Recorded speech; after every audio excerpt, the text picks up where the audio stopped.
Ada yang ingin ditanyakan lebih jauh lagi? Ya, silakan dengan Ibu Grace. Mbak Grace ya. Iya. Thank you Mas Benny, menarik banget nih info-info yang disampaikan. Pertanyaan saya untuk yang pakem lungsi dan pakan ini, apakah itu berlaku untuk semua pembuatan tenun atau adakah tenun Indonesia tuh yang tidak pakai pakem ini? Terima kasih Mbak Grace, pertanyaan bagus sekali, ini sangat mendasar. Jadi sebenarnya tenun dimanapun di seluruh dunia itu selalu ada konsep pakan dan lungsi karena dia menganyam ya, konsepnya menganyam. Jadi kalau cuma lungsi aja nanti dia nggak bisa jadi kain, dia cuma benang-benang gitu aja. Jadi dia harus dianyam dengan pakan. Jadi kalau di Jawa itu namanya matani. Jadi lungsi itu adalah bapak, pakan itu ibu yang makani, yang ngasih makan. Makanya jadi kain, jadi sebuah keluarga. Sekarang ibu masih makan loh Mas. Oh iya. Udah lapar. Ada lagi mungkin?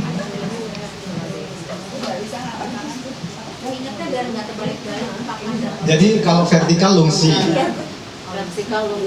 kalau pakan ya begini, ya ngasih makan ya. Ya kan begini makan nih. Ya dari. Mau nanya, kenapa kalau pakan rata-rata daerah Indonesia Barat, lungsi dari tengah ke timur? Oh iya, jadi ya saya juga nggak tahu, tapi secara geografis penyebarannya seperti itu. Jadi ikat pakan itu biasanya ada di sebelah barat Indonesia. Ikat lungsi itu ada di sebelah timur, walaupun ada beberapa pengecualian ya. Bugis itu ikat pakan Bugis, tapi dia ada di Indonesia Timur ya. Kemudian Batak ikat lungsi.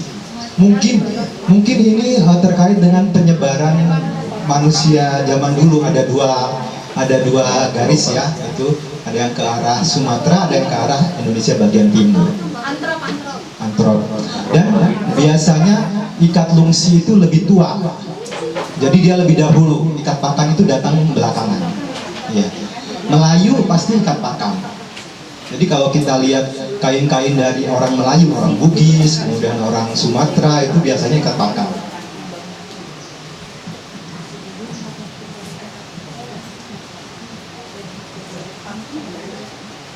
Ya, Indonesia bagian barat dominan pakan. Tapi kalau memang sarung yang tadi lebar itu berarti memang panelingnya karena kecil. Ya, jadi dua paneling menjahit. Ya, biasanya kalau zaman dulu kan belum ada ATBM ya Mas ya. Jadi orang masih nenun pakai tenun yang tradisional. Jadi mereka nenunnya selebar itu cuma 70 cm biasanya, kemudian supaya lebar disambung jadi dua. Nah, itu juga sebagai salah satu identifikasi juga biasanya kalau kita melihat kain-kain lama, oh ini masih pakai tenun gedok nih karena masih ada dua bidang. Kalau sudah lebar itu biasanya ATBM atau malah tenun mesin. Makanya lungsinya berubah ya, lungsi sama pakannya karena udah dijahit, begitu jadi sarung dia kembali. Iya, dia kembali. Jadi yang tadinya lungsi memanjang, begitu jadi sarung lungsinya jadi ini. Kan kalau ya biasanya lungsi vertikal, tapi begitu jadi sarung lungsinya jadi horizontal karena dia dijahit. Itu agak membingungkan awal-awalnya. Ya. Boleh dicuci nggak? Sebenarnya kalau tenun-tenun itu tidak rekomendasi untuk dicuci ya, karena kalau batik iya, tapi kalau yang sering dipakai sih ya sebenarnya nggak apa-apa. Takutnya kenapa? Karena tenun itu kan begitu dicuci dia akan mengkeret ya. Karena pada saat pada saat ditenun dia dikasih beras ya, air tajin gitu supaya benangnya kaku. Nanti begitu dicuci dia biasanya pakannya yang mengkeret karena lungsinya kan sudah rapuh, biasanya sudah rapet ya, pakannya biasanya mengkeret. Kalau kain koleksi, kalau di museum itu sebenarnya tidak direkomendasikan untuk dicuci kalau tenun. Kalau untuk pakaian sehari-hari mungkin boleh ya, karena bukan artinya yang memiliki nilai historis atau nilai apa seperti itu, nggak apa-apa dicuci. Tapi mungkin lebih baik kalau yang dipakai sehari-hari mungkin di laundry di dry clean ya, lebih aman. kimia nggak apa-apa tuh dry clean.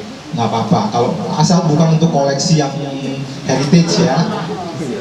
Kan kalau dipakai kan nanti lama-lama nggak dipakai juga.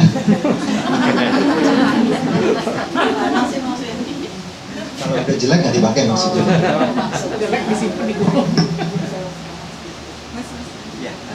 Untuk segala jenis motif, segala macam ini sudah ada apa di pustakain nggak? Maksudnya di dokumentasikan gitu? Belum.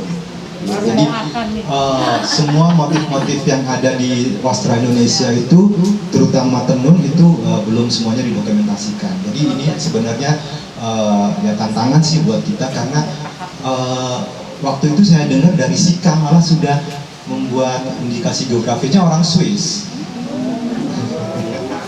Yang lain belum. Pemetaannya gitu. Ya itu indikasi geografisnya itu baru tenun Sika itu yang membuat orang Swiss. Orang ini belum ya. Waktu itu saya dengar ya. Nah jadi sebenarnya ini tugas kita semua sih supaya kita tahu karena motif itu berubah dari waktu ke waktu, interpretasinya berubah. Jadi yang pernah saya tahu itu di Tuban. Motif batik gedok itu dari waktu ke waktu berubah. Dulu ada motif yang seperti lokcan itu, namanya nggak ada motifnya itu, namanya laseman aja.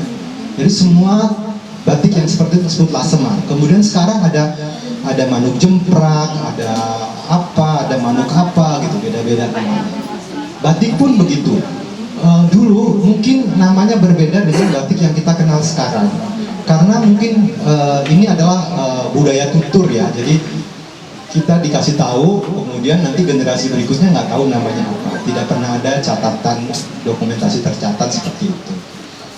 Ini sebenarnya salah satu cita-cita saya ingin mendokumentasikan setiap daerah. Tapi ya itu berat sekali.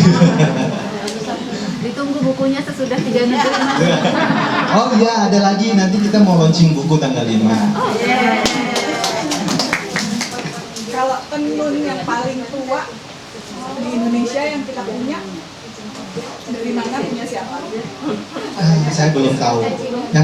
Yang ini tadi tua. Yang Inu. Ya, Inu yang saya tahu Inu itu tua karena Inu itu dibuatnya pada saat Krakatau meletus itu 1800 sekian ya. Mungkin banyak karena di Indonesia ini iklimnya tidak mendukung, artinya dia panas dan lembab, itu gampang rusak. Jadi kain-kain Indonesia itu jarang yang berusia lebih dari 100 tahun. Walaupun mungkin ada ya, karena itu harus dites dengan karbon 14 dulu. Jadi pernah ada di luar negeri tapi ini ya, orang punya, ternyata itu usianya 300 tahun. Nah, tapi kalau di Indonesia saya nggak tahu ya. Mungkin bisa 300 tahun, tapi kita nggak tahu karena di sini belum umum untuk melakukan tes karbon 14.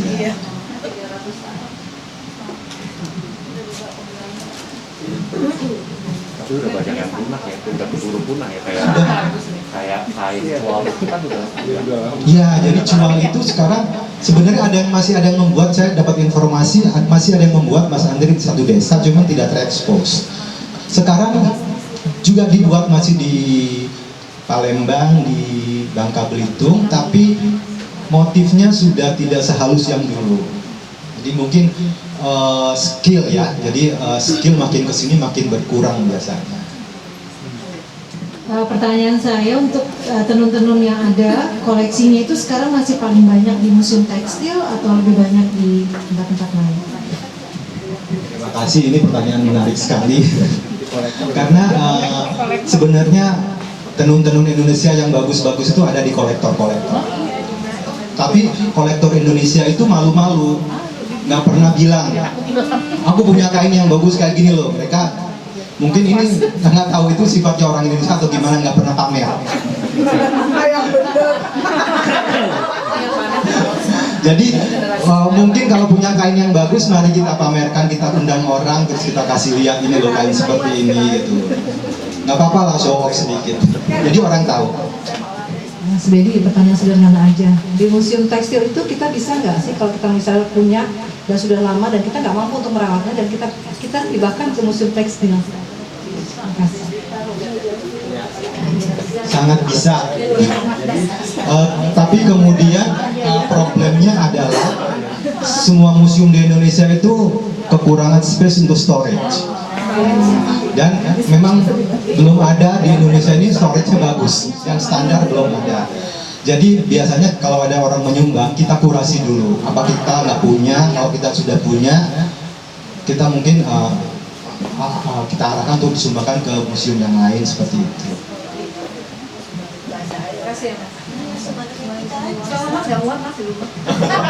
Itu masalahnya masih kosong. Mas Andri juga masih kosong di rumahnya. Sebenarnya komunitas-komunitas kayak gini ini cukup banyak ya. Itu kan kalau sedikit kan mengkhawatirkan kan. Cukup banyak nggak kira-kira? Yang kita ini bukan ahli, tapi kita penyuka aja gitu. Berawal dari situ, penyuka ya, penyuka aja. Lama-lama kan seneng. Kalau komunitasnya banyak kan kita merasa secure nih, nggak akan habis, nggak akan ada yang. Ya, betul. Jadi memang akhir-akhir ini semakin banyak komunitas-komunitas yang mencintai budaya Indonesia, terutama yang wastra seperti ini. Dan nggak masalah sebenarnya, kita nggak tahu, nggak masalah. Yang penting kita pakai. Tapi ada tapinya. Tapi harus tahu yang kita pakai itu benar apa palsu. Nah, karena kalau batik kadang-kadang ini bukan karena nggak itu, karena nggak tahu. Karena mereka pakai printing. Tenun juga demikian. Kalau saya perhatikan kadang-kadang mereka banyak yang pakai dengan senang hati, tapi ternyata printing gitu. Nah, mungkin edukasi yang mendasar banget, bedain antara yang asli dan yang palsu itu sangat penting. Sehingga kita kalau mau pakai ya kita pakai yang asli. Karena untuk pelestarian kalau kita beli yang asli, penenunnya juga jalan terus. Kalau ada yang beli itu akan tetap diproduksi terus. Tapi ada juga pakar wastra yang bilang bahwa mulainya dari yang murah, yang printing, nanti meningkat karena itu kan juga dari karena yang asli yang bagus kan nggak murah. Gitu. Mungkin mereka mulai dari yang basic dulu, yang murah nggak apa-apa. Tapi lama-lama kemampuan ekonominya bertambah, mungkin itu yang bisa menyebabkan mulai mencintai yang bagus dan yang asli dan yang memang itu original. Seperti itu. Ada pendapat demikian? Ya, boleh-boleh saja seperti itu. Tapi kalau saya, karena saya kebanyakan harus mengedukasi orang-orang yang benar, jadi saya sarankan pakai yang benar tapi murah. Banyak kok yang benar tapi murah. Batik cap itu 200.000 dapat. Tenun yang murah juga ada, yang di bawah 1 juga ada gitu ya. Jadi kalau kita mau tampil baik dan bagus, ya kita nabung sedikit-sedikit. Mungkin Bu Nenek mau menambahkan?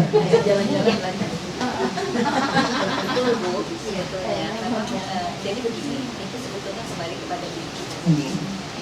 Jadi sebetulnya apakah yang tradisi sebetulnya itu yang harus kita lestarikan, itu Bu. Jadi misalnya kalau dalam batik, contohnya Bu, itu batik itu apalagi sudah diakui bahwa yang dikatakan batik itu adalah melalui canting dan cap. Nah, kalau tidak bisa membeli yang canting karena harganya memang mahal, apalagi kalau yang namanya batik itu tulis itu harus dikerjakan 2 sisi, bukan 1 sisi.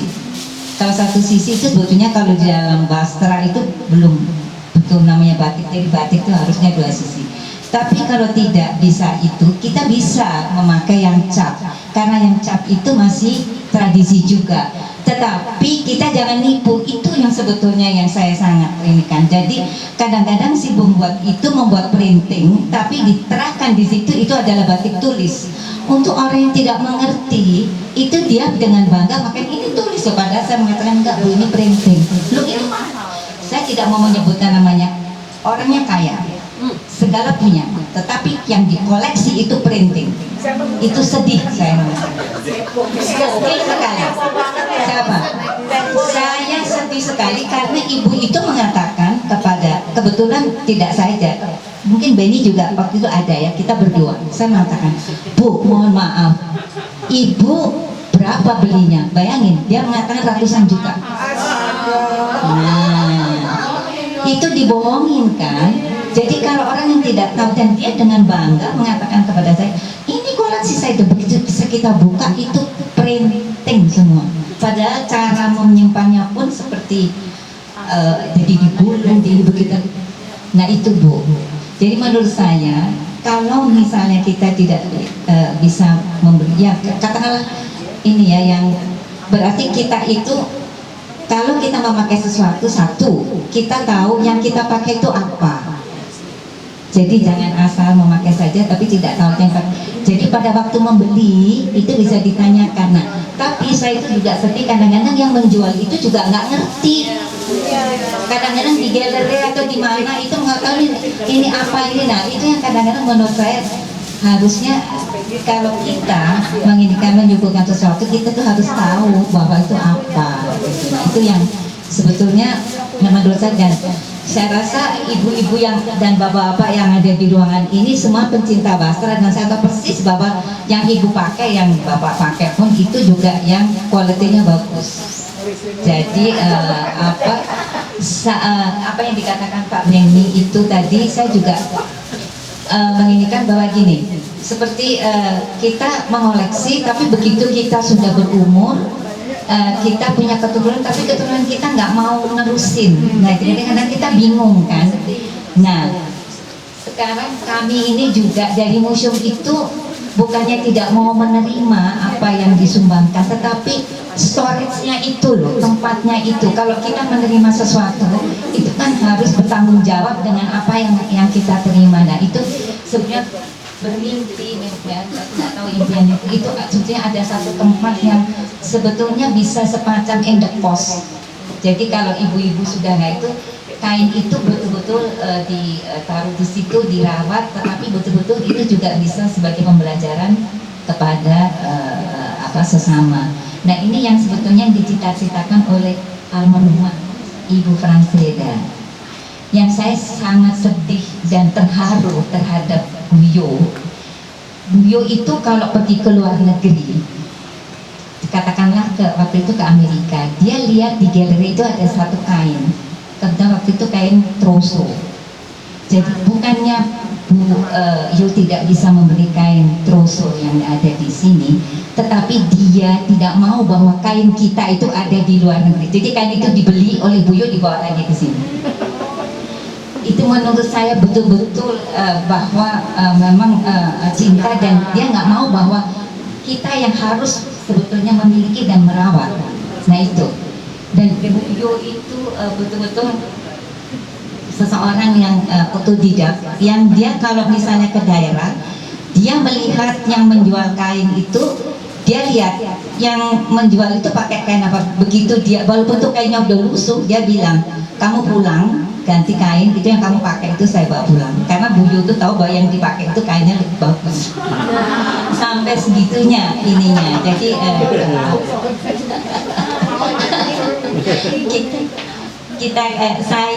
tapi saya senang sekali hari ini bahwa ibu-ibu yang muda, ibu yang cantik-cantik ini masih betul-betul ini ya, memakai dan menghargai itu yang sebetulnya saya pun tuh udah bilang, aduh kalau begitu masih ada generasi-generasi yang berikutnya untuk menjaga dan melestarikan kain-kain kita, karena sebetulnya Indonesia tuh kaya sekali. Jadi kita harus berterima kasih ya bahwa sebetulnya seni budaya kita itu tinggi sekali, itu yang ini. Jadi jangan kita silau dengan apa yang gemerlapan. Sebetulnya gemerlapan kadang-kadang kan, nah itu kembali ke diri kita sendiri. Kadang-kadang yang kusam itu dianggap itu jelek, padahal sebetulnya belum tentu. Itu aja yang ingin saya tambahkan. Ini kan sudah selesai ya, sudah selesai. Kalau masih ada pertanyaan silakan. Mau kasih lihat yang tadi Inu. Jadi sementara mungkin ini kain yang paling tua yang pernah. Ini belum di carbon dating, tapi ini lebih dari 100 tahun. Ya. Lampung. Koleksinya Bu. Koleksinya Buyo Sedat. Sekarang ini yang merawat siapa? Bagaimana itu Bu? Ya, terima kasih Bu Lisa. Koleksi Buyo itu begitu saya kenal beliau udah puluhan tahun, tapi begitu saya masuk ke dalam dan mendata, kita itu sebetulnya sudah hampir jalan 7 tahun ya Ben ya? 5 tahun lebih dong, kan tahun 2015. Itu belum selesai Bu mendata sampai sekarang karena ya merawat dan menempatkan. Oke, iya nanti satu waktu kalau itu saya akan mengajak Ibu ke atas, tapi jangan sekarang, dia janji, tapi tidak sekarang karena tempatnya belum memenuhi syarat betul, karena koleksi Buyo itu ribuan gitu. Nah sementara kami ini yang sebagai volunteer itu yang mengerjakan kami ini dari mulai kain itu yang tadinya oleh Ibu Yu sendiri juga sudah dirawat, tetapi beliau itu kan sakit kurang lebih 3-4 tahun ya, itu yang belum waktu itu saya belum, walaupun tapi saya belum masuk. Nah setelah Ibu Yu pergi itu kemudian karena Bu Yu itu memang pesan ke saya itu yang sebetulnya saya itu sangat berat ininya, pesan ke saya, tapi juga pesan kepada putri-putrinya bahwa kalau tidak ada coba. Nah begitu saya nikah, nah kemudian saya ajak ini teman-teman yang ini yang satu hati dan satu visi, itu kita yang merawat. Jadi kita misalnya seperti sekarang ini kan kita pertunjukan ke ibu-ibu hanya sebagian nih. Nanti kita kembalikan itu harus kita konservasi dulu Bu. Oleh karena itu sebetulnya kain-kain yang berharga seperti ini sebenarnya kalau kita memegang pun itu tidak boleh pakai perhiasan ya, jadi tangan itu harus dan juga ininya syaratnya sebetulnya tidak boleh berkeringat, karena kadang-kadang keringat itu juga akan membuat lembab dan jamur, karena kan di sini Indonesia ini kan lembab sekali, jadi makan minum juga tidak boleh di situ jadi itu yang dan kayak dokter juga kita harus pakai tutup mini segala begitu, karena kadang-kadang di kain-kain yang sudah tua itu ada kutu yang sebetulnya nggak bisa kita lihat dengan mata, harus diingat bahwa itu ada binatang. Kita ini jadi kadang-kadang kalau habis pameran memang orang bilang wah pameran bagus ini kita sendiri tidak senang, tapi kita ini nanti begitu kain itu udah masuk ke kita harus satu-satu mengkonservasi, dibersihkan, dibulung, dirapikan, diikat, dimasukkan lagi sesuai dengan daerah-daerahnya. Ya itu yang kadang-kadang kita belum selesai satu sudah ada pekerjaan lagi yang lain. Nah itu yang kadang-kadang sangat tapi kita mengerjakannya dengan senang hati, dan juga saya ikut senang, merasa senang bahwa orang lain sekarang bisa menikmati walaupun masih mengintip ya. Saya bilang tentang teh saya bilang yang banyak dulu ya teh, saya bilang paling banyak 20 orang saya bilang gitu, karena satu prokes dan juga saya mau bahwa betul-betul yang datang itu yang betul-betul punya hati. Jadi kadang-kadang kan ada kan yang sebetulnya begitu dari melihat sekali merasa bahwa aku sudah tahu ini. Nah itu menurut saya teh ini ya, iya Bu jangan lebih loh teh, saya bilang itu kan bukan apa-apa saya bilang itu. Nah itu, tapi saya bersyukur dan senang, dan juga Eri dengan Nesa itu juga senang karena sebenarnya misi dan visinya Ibu Yu itu adalah itu.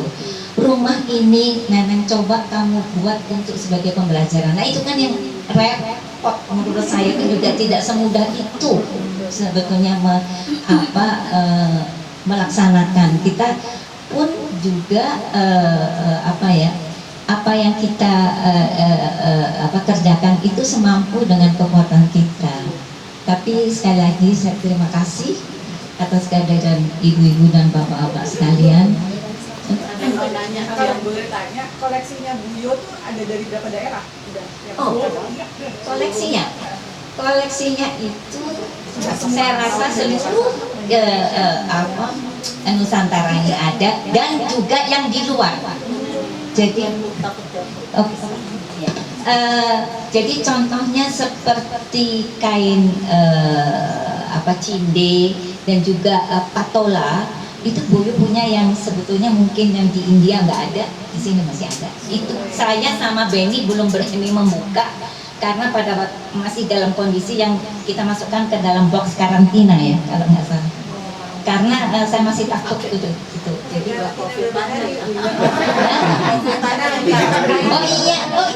iya memang tanya jadi betul Basra itu ada tempat-tempatnya yang belum kita ini kan masuk karantina dulu Bu, jadi belum kita belum konservasi, belum masuk ke situ, jadi kita pisahkan, jadi itu yang belum kita banyak Bu.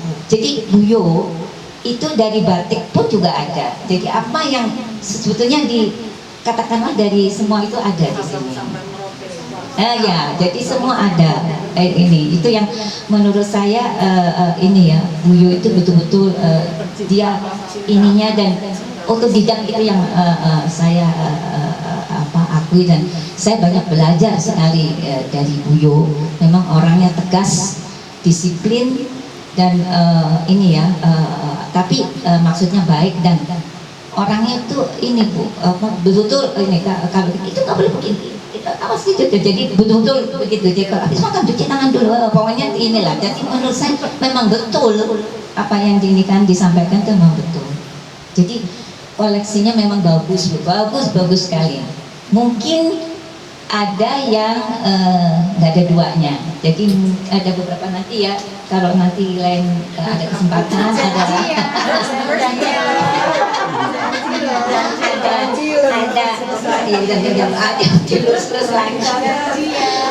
ini satu kain yang mungkin kita yang udah melihat itu nggak tahu ini kain ini membuatnya kayak apa sih gitu. Kita pun juga belum bisa membuka ini rahasia karena menurut kami kain itu sangat nggak masuk akal kok bisa seperti itu.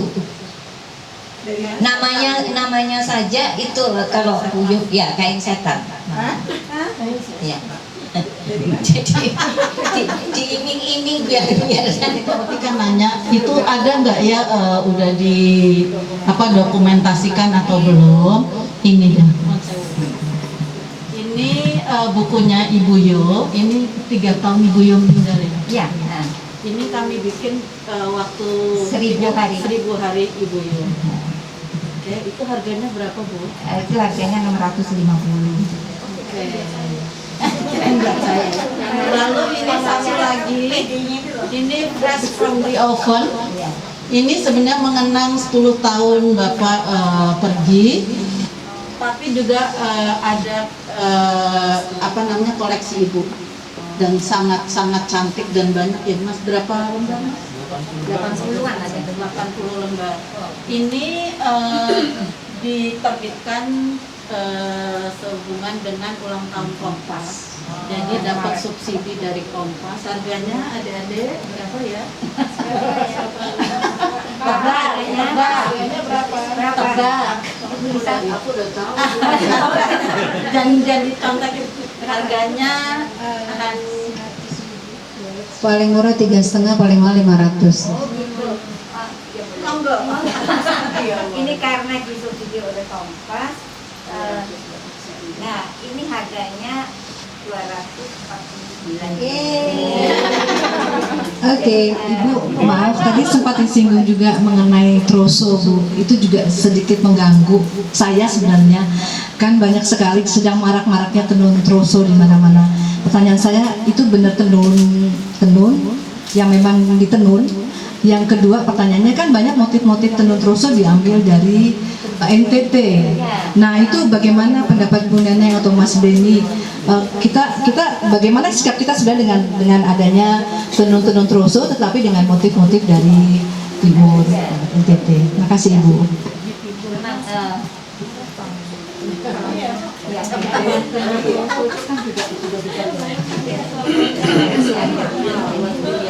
Jadi ya ini memang sebuah dilema ya. Sebenarnya tenun troso itu benar-benar tenun. Jadi mereka pakai ikat pakan, diikat juga, kemudian tapi warnanya itu biasanya cuma dicolet.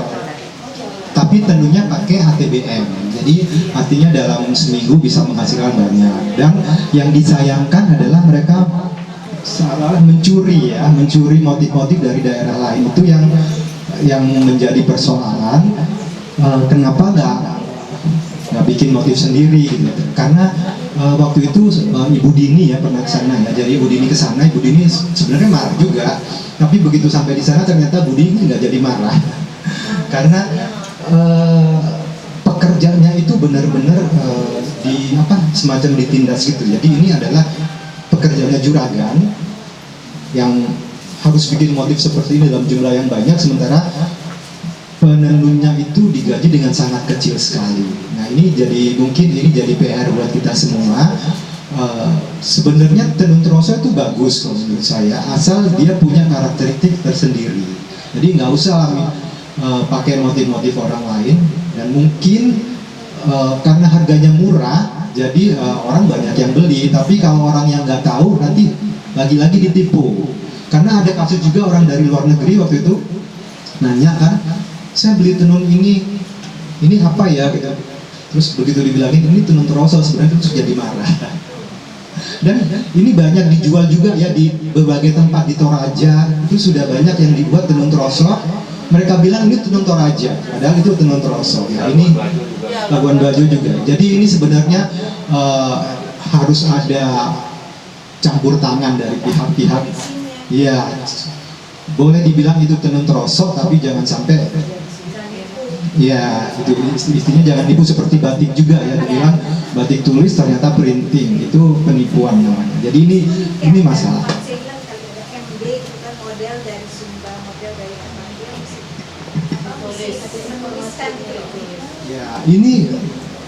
Ya ini sebenarnya harus ada kebijakan dari instansi terkait, karena yang di Labuan Bajo juga ditulisnya tenun NTT gitu ya, sama di Toraja juga gitu, tenun Toraja. Tapi kalau kita yang tahu, dari lihat aja langsung ketahuan kan. Orang yang nggak tahu itu pasti nanti merasa tertipu, udah beli mahal ternyata bukan tenun asli. Monggo kita foto bareng dulu di mana Lis? Enaknya iya di luar aja ya kali ya. Kemudian saya tambahkan, jadi kalau sudah foto bersama itu ada besek ya, isinya itu untuk makan siang. Mau makan di sini monggo, mau dibawa pulang nggak monggo, silakan. Terima kasih. Yuk foto dulu.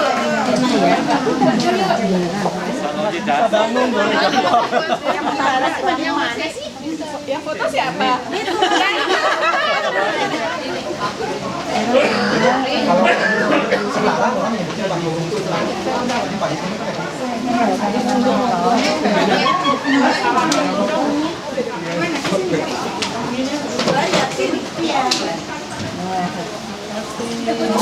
Terima kasih atas kehadirannya.